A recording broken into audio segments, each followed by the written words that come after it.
Urmu dəryasında yox. Bura bir zaman özünə görə su var idi. Bu gəmilərlə gələrdilər və burada təfrih edərdilər. Şad günlər yaşayardılar. İndi ki görürsüz, kamilən quruyubdur.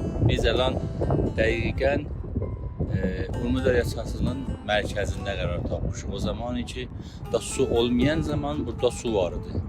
Hətta neçə illər qabaq ki bir müxtəsər ümid üzrə gəlmişdi bura. Burada o qayıqlarla millət gəlirdilər və təfrih edirdilər. Bəli, indi görürük ki, da sudan xəbər yoxdur. Alaçıqlar boşdular. Qayıqlar hamısı duza yatıb və indilikdə heç günə yaşayışdan burada xəbər yoxdur.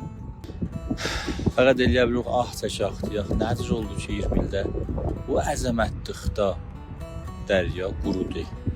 Bu əzəmətlikdə Allahın neməti və bərəkəti bizdən